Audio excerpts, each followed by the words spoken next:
Hello, and welcome back to the Ask the Color Expert podcast. Today's special guest is Keesha George. She is a wife, a dog mom, an educator, and a curl enthusiast. And I'm so excited to have her here today chatting about all things curly girls. Welcome, Keesha. Thank you, Elaine. I'm so excited to be here. I can talk curls all day, but we won't do Well, that. looking at your beautiful curls is inspiring me already. They're so beautiful, Thank and your you. color is so amazing. So Thanks. that's a great marketing tool, right? You having that beautiful hair. I'm sure that's a positive in what you do. It helps. It helps.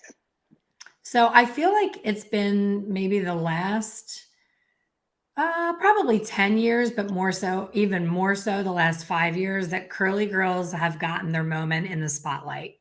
Back when I Absolutely. started doing hair, if someone with extremely textured and curly hair showed up, I would be in a total complete panic mode because, as you know, most salons would only give us, 30 to 45 minutes for a cut. And I would think, Right. it's going to take me 30 minutes just to detangle all those curls after I wash that hair.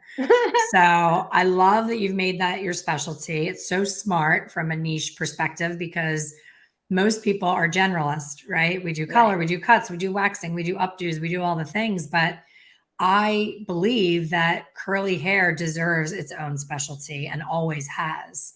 So, speak to me about, first of all, you having curly hair. I'm sure you've taught yourself a lot of things from trial and error of dealing with your own curls. hmm But how did you get started in making that your specialty?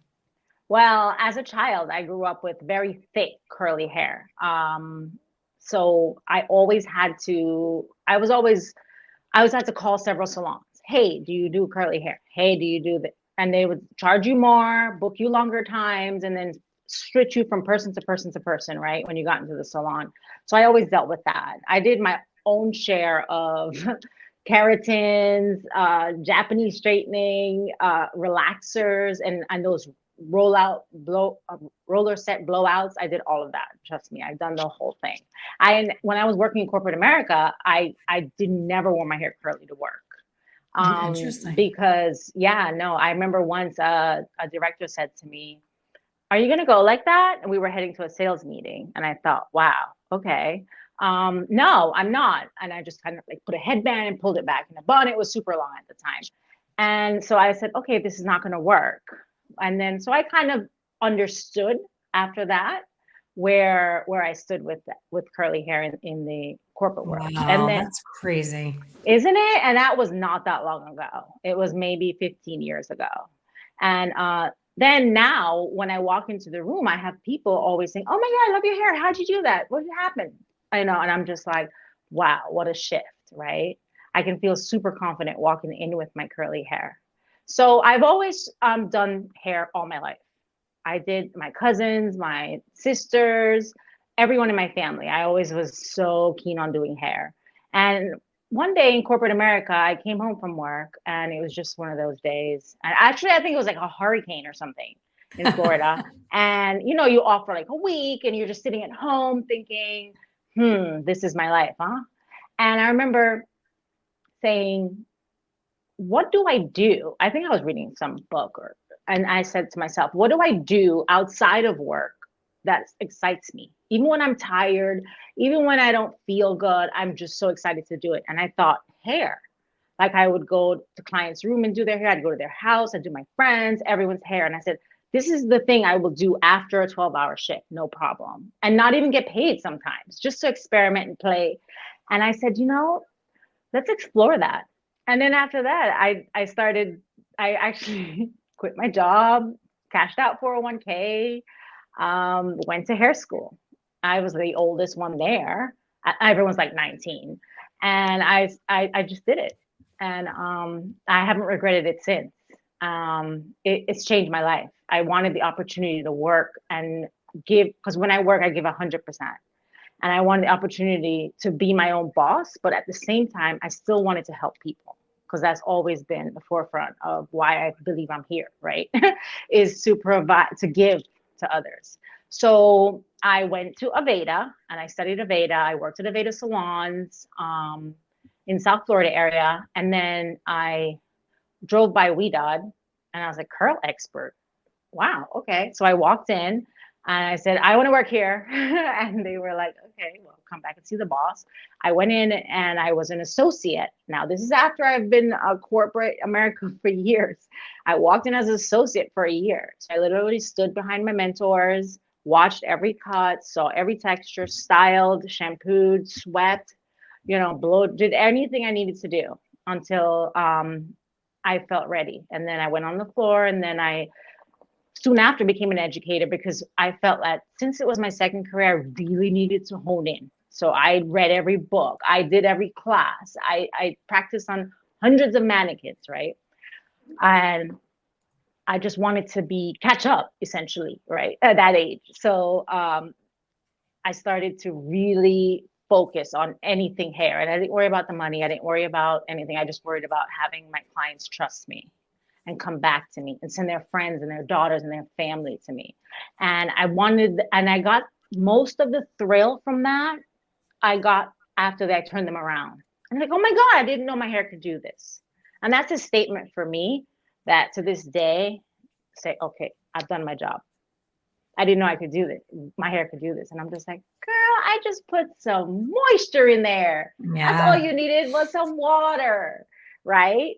Because that's what curly hair loves. So I continued my career there, and now I travel and I'm an educator for the brand.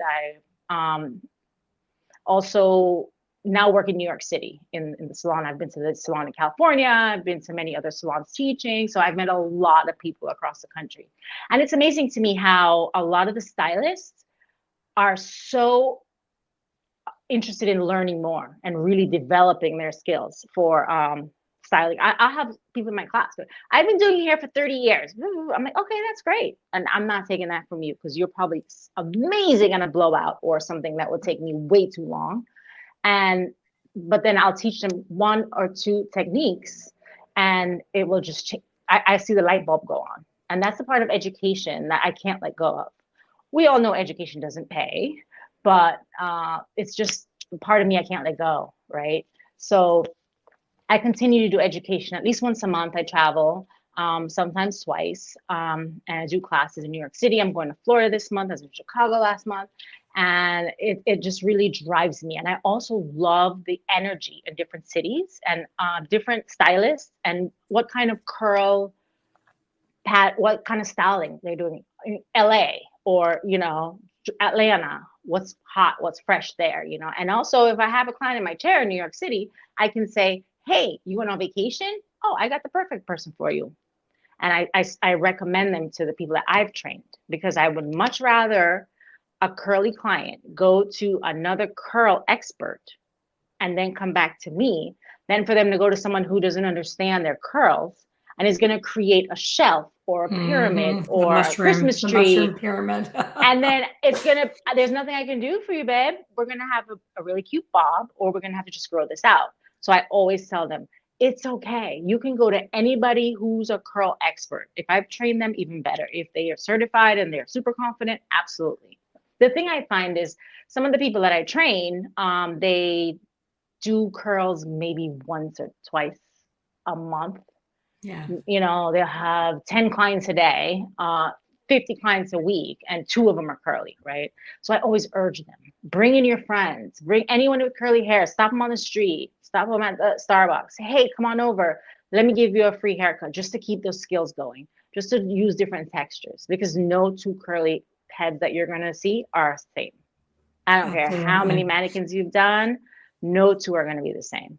So I always encourage everyone to just practice. It's okay. I'm not working for free. Yes, you need to, because if you don't work for free, you're not going to build that skill and that confidence. So anyone that sits in your chair, you are like, oh yeah, girl, I got you. No problem. And that's what we need. Our clients to feel so comfortable when they sit in our chair as curly girls now, that I urge everyone just to practice on anyone you see. It's okay to do free hair ones. We all do it, right? We Absolutely. all do free hair so we can develop ourselves further. Well, there's no more loyal client than a curly client. Absolutely. Once a curly client finds her person, my daughter included, my daughter can get free haircuts from me anytime. She's 29 years old, but when she turned 11, she got her first menstrual period and her curl changed. She liked having curly hair as a little girl. That was like her signature look. And then the top, from her zone 1 to like her eyebrows got really straight, and then everything else stayed curly. So me not being a curly expert at the time, this was 20 plus years ago, I didn't know what to do. I was like, we either have to perm up top or smooth out the bottom, because you're just always going to be frustrated with the two different textures. That was my solution. And I had been doing this woman's hair she took the train from New York to see me for color. And she was so loyal to me for color. And she would say, I don't want my hair cut. I don't want it styled. I go to a curly expert in New York. And I was like, well, what is it that's so great about her? Why wouldn't you just get everything done here? Or in the other way, why not get everything done there? Why come to me for color? Right. And she had this like really thin, didn't look curly at all hair. And she said, oh, because she cuts the curl into my hair. And I was like, okay, my bullshit meter is going through the roof. I'm like, okay, somebody's a really smart marketer saying they're cutting the curl into her hair. So we had this lengthy conversation. I said, please give me the name of whoever this is. I want to go see them. I brought my daughter as my model. And so began my daughter's curly cut experience. And she's never let me cut her hair since, because I went to the class to learn how to paint the curls. And the girl who worked with me went for the cut. So she started cutting my daughter's hair. And now my daughter will say, don't cut my hair. I don't want you ruining my curls, because it really is a method that does cut more curl into your hair. In a sense, it's not cut more curl as in put a perm rod in there, right? But it really does bring that curl out. Like to your point, when she got out of that salon, like when I watched the whole thing go down, I was like, I stand corrected. Like that is a true technique. Yes, and there is something to your point, I swear. It's definitely product. Part. So Elaine, there's definitely something to the curly cut. A lot of times it's more about looking at the hair, and it's really difficult to teach stylists who've been doing this for many, many years that there's no specific formula. There's no step 1, 2, 3, right? Just like when you are doing toner, I can't tell you the formula ahead of seeing what you have after you've taken out your foils, right? And it's exactly the same thing. What is the client coming in with? A lot of clients will have a different texture here, a straighter texture here, and maybe a lot of tangly straight hair in the back, right? So it's looking at the hair and really deciding, mapping it out. I call it curl mapping. So it's really mapping out, what do I need to do for all of these textures to live on the head together and look seamless? And that's what we try to achieve. So instead of all of those horizontal lines across this way, I always tell everyone vertical. We want them to blend together. And if a curl on the bottom is looser, we need to essentially create more curl. And there's several techniques out there to do that. One that I employ is with Weedod. And so we create a little more curl here. If there's too much bulk here, because this might be the type of texture, I'll go in and debulk here, so that this can lay on the hair in the back, in the nape, where you can then look seamless instead of having, because what happens is if clients tend to get their haircut blown out, that's one thing I won't do, by the way, Elaine. I'm sorry. I agree. That's where I draw the line. If agree. I've had clients ask me, please cut my hair dry, and I'll make a decision. If a majority of their curl pattern is consistent throughout the head, then yes. But I will absolutely never blow dry someone's hair and cut it. I'm sorry. All the money in the world, no. Because I don't know what the middle looks like, the back, the front. I'm not going to do that. So I've had to tell people, no, I'm so sorry. Please find someone else, and respectfully so. Because you're going to be back in my chair in like 6 months. And I just want everyone to kind of understand that not because a curly person sits in your chair, you have to do it. If you don't know how to do it, you're not comfortable, that's okay. Reach out to someone else, send them to someone else, take a class and invite them back, So majority of the time when I meet students, the number one thing they're nervous about is, oh my gosh, why did you even in class, they're like, why did you give me this girl with all the hair? Why you gave me tight curls? I'm like, that's why you're here, babe. We got this. So I always tell everyone, first of all, we have to kind of calm the client down because they've been through trauma. They've been dealing with their hair for so long. It's much easier to go out and get a sew-in or a wig or braids And what I say to my clients is, yes, it is. Oh, trust me, my extensions are on the way. I'm getting a delivery because I love clipping sometimes for longer hair, especially when I'm on vacation. But after you take out the braids or you take off the wig, undo the braids, you have your hair. So it's important that you first deal with your hair and then you can go on and add everything else in, right? And still feel good because, hey, you know what? I'm taking this out and I love my hair. And so it's really about the first thing I always say to my clients, hey girl, do you love your curls? No? I could blow out some hair. No problem.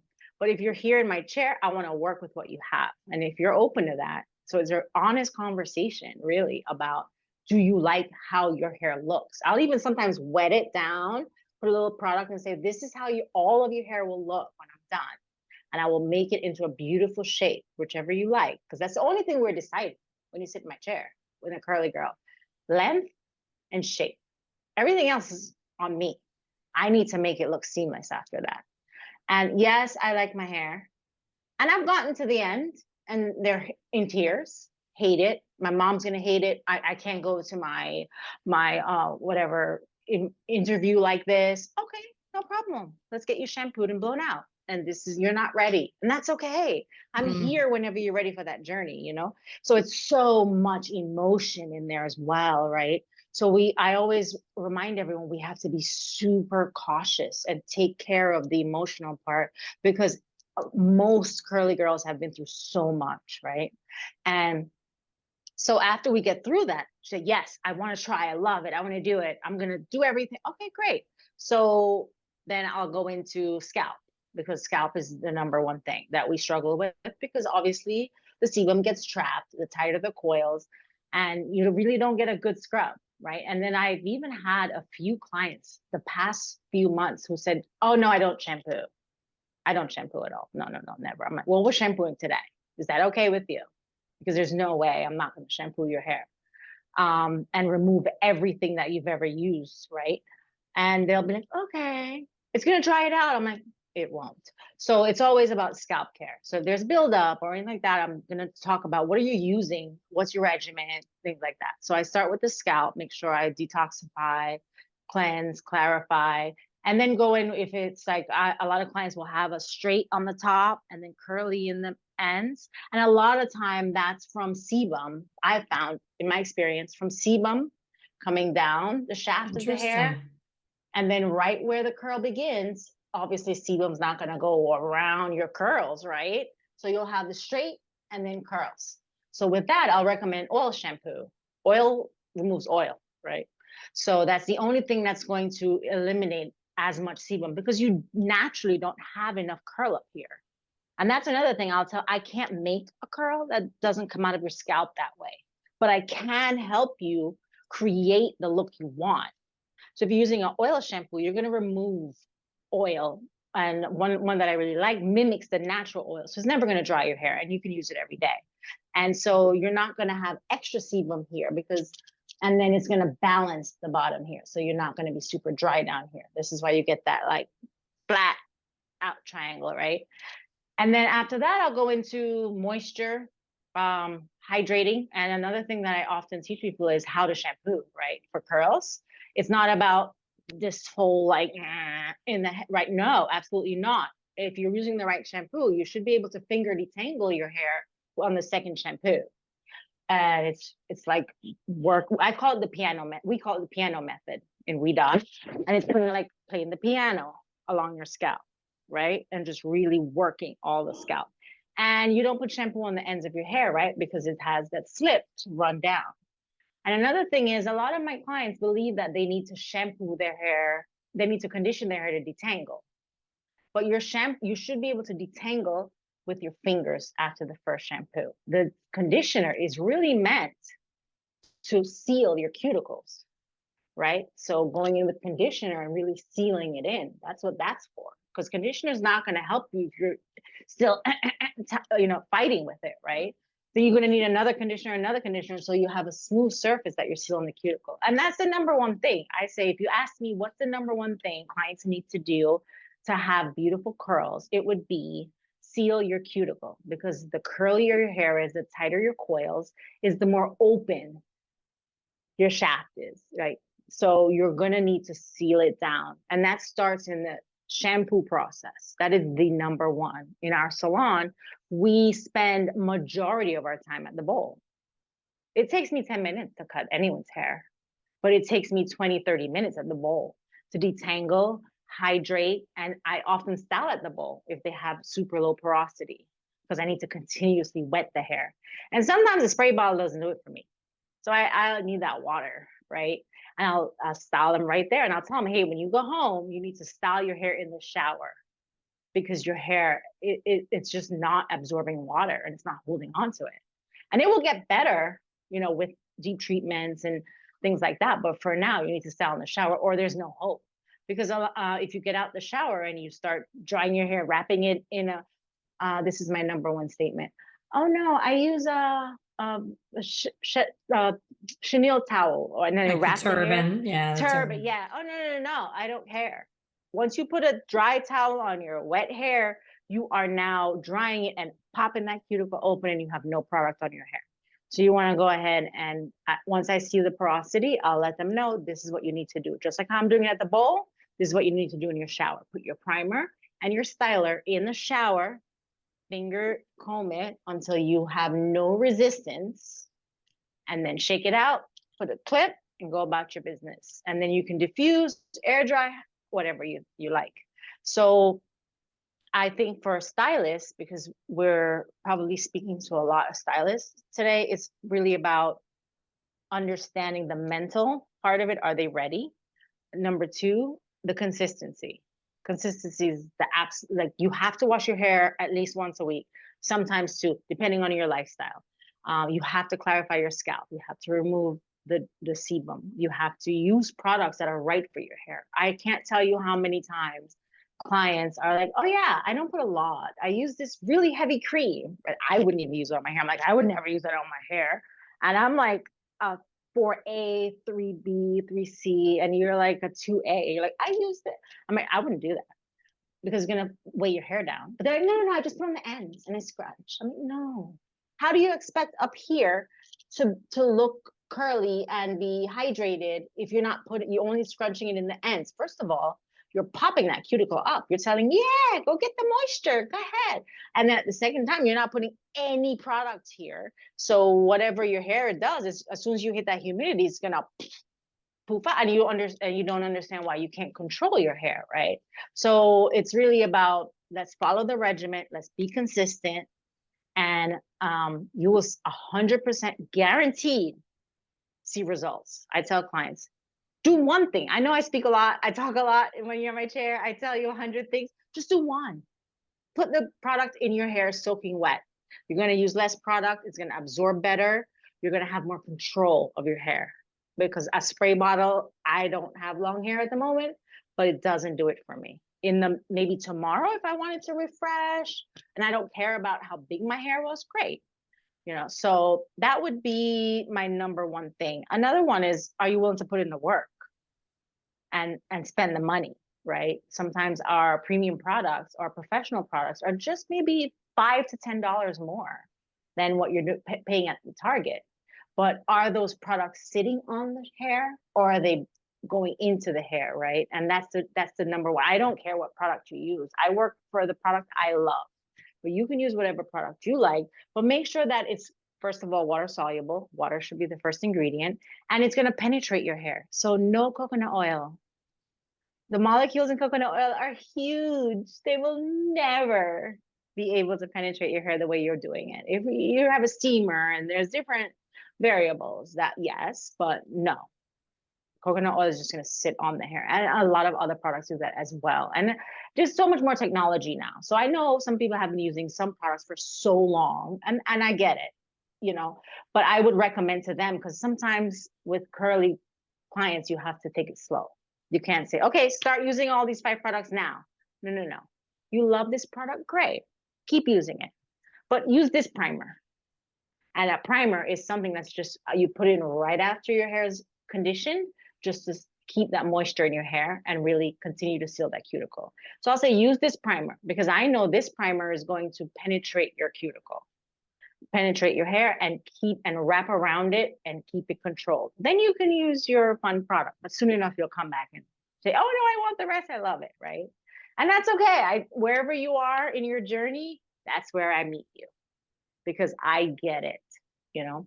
And I want you to be comfortable in my chair. I don't want to speak at my clients and I don't want to tell them what they have to do. At the end of the day, I'm not going home with them, right? And they need to be comfortable doing their hair every day and feeling good when they walk out, right? So that's all I try to do. So my consultation, my curl mapping, looking at their face shape, their kind of their lifestyle, how many different textures are in their hair, the time between their haircuts, what can they afford. Our curly girls are only going to come see us 3 to 4 times a year, right? Yeah. So they absolutely need to do that. But then you have those that come twice a year. So then it's a whole nother haircut. And they want to know why you need to cut 2 inches because you've already had so many split ends and your hair is starting to break in the tightest part because you're treating it all the same. And we haven't been able to really manipulate it enough to where it works as one. And then I also tell clients sometimes, and some people don't understand why a curly cut might cost so much more or why you need to go to a different city to see someone who's specializes. Hey, if you have a great haircut, it's going to grow out great and you're going to have a good hair day 90% of the time, right? If you don't, you're going to be manipulating. You're going to be pulling your hair back in a ponytail. You're going to be pulling it up. You're going to be doing all these things to manipulate your curl. When if you have a great haircut, it's just going to grow in really nice. So I always recommend at least 3 times a year for, and then if you're like younger, I have a lot of kids, I'd say twice because they're kind of not getting too many layers. They're not looking for volume. They're not looking for anything except control. So that's what I would recommend for your curly clients is 50%, I would maybe even 70% of the entire service is really understanding who they are, who their curls are, where they're at in their journey, and the rest is the cut. And again, every haircut's going to be different with curls, right? We're going to be looking for, we always say in WeDad, I'm going to fix the external issue that you see internally. So I'm going to go in and make curl, remove curl, do layers, whatever I need to do internally. So what you see is that round shape or the heart shape or the triangle, whatever you like. And that's something that when I teach classes, I have to tell people, I can't write it down for you. Just kind of got to look and have that eye, you know, and really be passionate because some appointments will take 30 minutes. Some appointments will take 2 hours, right? So, you know, but once you have that client, they're yours for life. They will, I moved from Florida to New York. I get people calling me 6 months later, hey, I'm like, I don't even work there. Like I moved, like I'm not in the state. I'll be back next month, but like, okay, I'll do whatever, you know? Are you So, in New York now? I am, I'm in the city. I'm in New York I City. would love for my daughter to get her haircut by you because her latest thing is, you know, I told you when she was 11 how this got straight and this stayed curly. Well, now underneath in the back, Yeah, she has this middle piece that's like a tail of straight. straightness. What is Yeah. that about? I've never seen that happen before. Yeah. You know, obviously your hair changes every 7 years. So that part is anytime, how long is her hair? Is it like super long? Well, that's Last the time I other saw her, she thing. was like, Since COVID, it will not grow. okay, She hasn't okay. cut it. She hasn't done anything. And it's just the same. My son was like, did she cut it that short on purpose? I'm like, no, she hasn't cut it. It's not growing. Wow. Okay. I would love to take a look at it. So that I call the tail, right? So I always ask because what I find is when clients come, and I'm not saying this is the case with her, but when clients go to like get a straight cut, oftentimes we want to do waves and we want to make it that like beautiful, like short in the front, longer in the back. But that doesn't work for curls, right? So Right. for your curls, you need a good balance. And then on the back, I always bring it up right at the nape.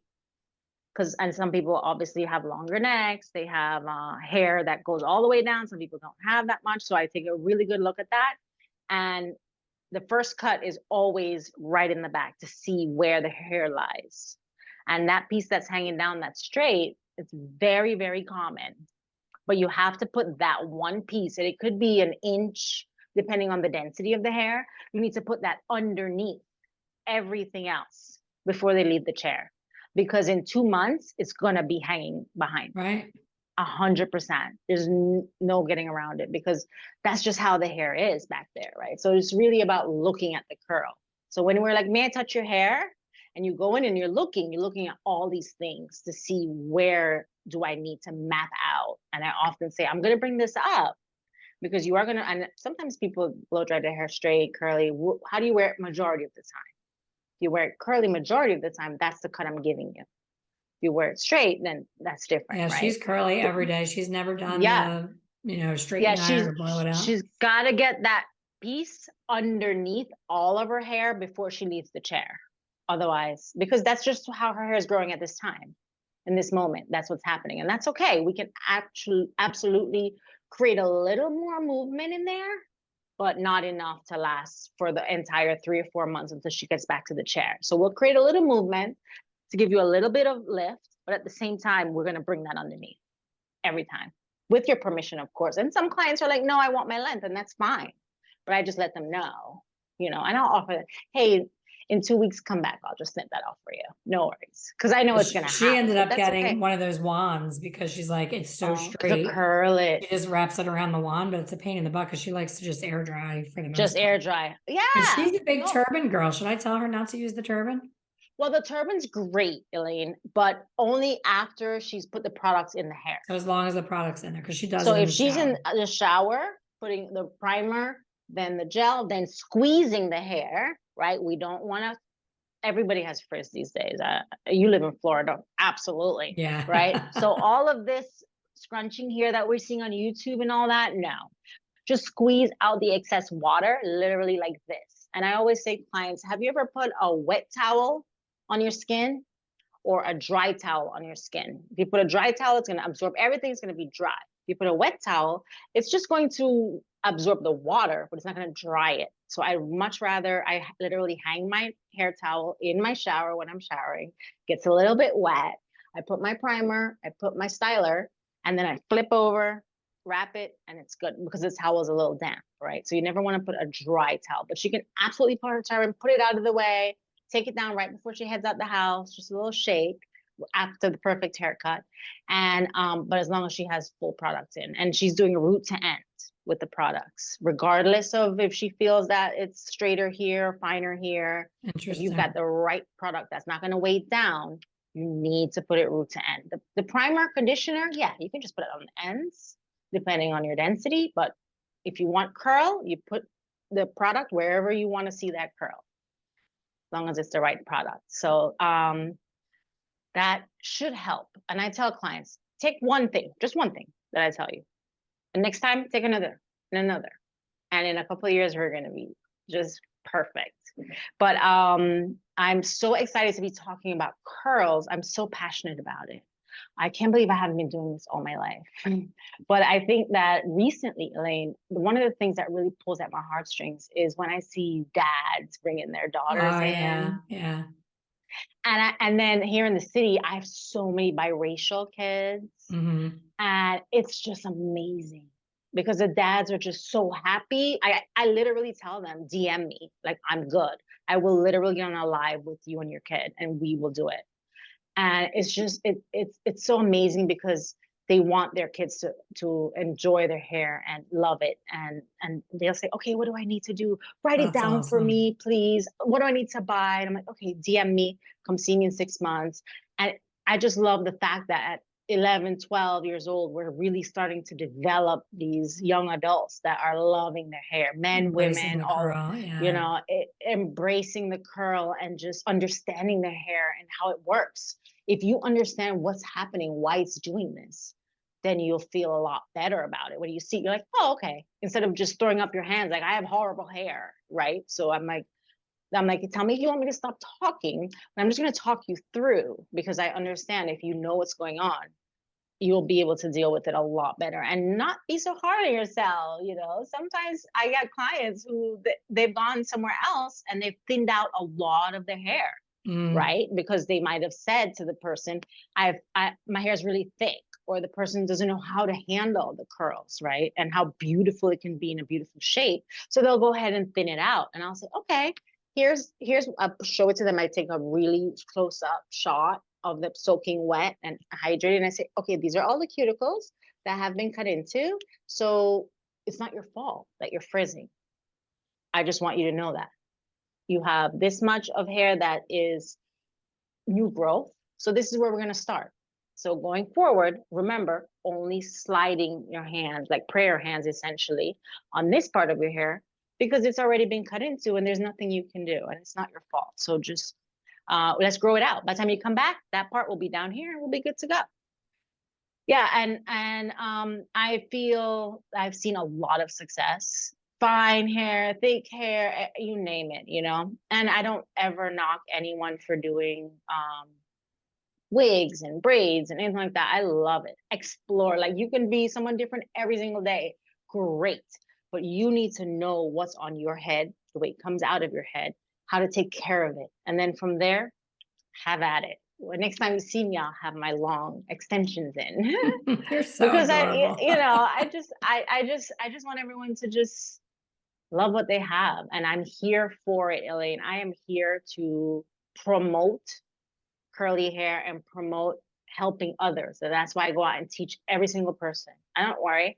You might be better than me. And that's great, you know, as long as we're all helping all the curly people to make sure that they understand and love their curls. Amazing. And my phone's going to blow up and my Okay. DMs are going to blow up. How can we find more of Keesha? Because you can see and hear your passion in every word that you've said today. And one of the things that I wanted to unpack before we go is the fact that you were late to enter into the industry and you didn't let that keep you from succeeding quickly. Yeah. Saying, oh, I'm behind everybody. I'm too old. No. I'm too this, I'm too that. No. You jumped right in. You didn't have a problem having a mentor and standing by their side and learning, which is something that's being skipped over right now. And it hurts my heart because it's important. But look at how far you've gone in this amount of time by finding something that lights you up, that you're super passionate about, and that is so needed in the industry. So I for certain know that someone's going to reach out to me and say, I need a class with her. She's amazing. How can people find you and book a class with you and learn more from you? About Absolutely. hair So color. my Instagram about curly hair. I said hair color. See how it automatically comes out? It's okay. That's why I know you, Elaine, because that's what we're working on. And hey, I'll be the first one to say I know what I know and I don't know what I don't know, you know, and hey. So my Instagram is I Speak Curls. And my website is ispeakcurls.com. So you can book an appointment on the website. I'm in New York, New Jersey. I travel at least once a month, so I'm always in a different state. So just reach out, let me know, or on my Instagram DM. Awesome. Thank you so much for this time together. Thank you, Elaine. I've learned a lot. I want to start embracing my own natural curl right now. I'm excited about that. Yes. So thank you so much, and thank you everyone for listening. Bye. See you on the next one.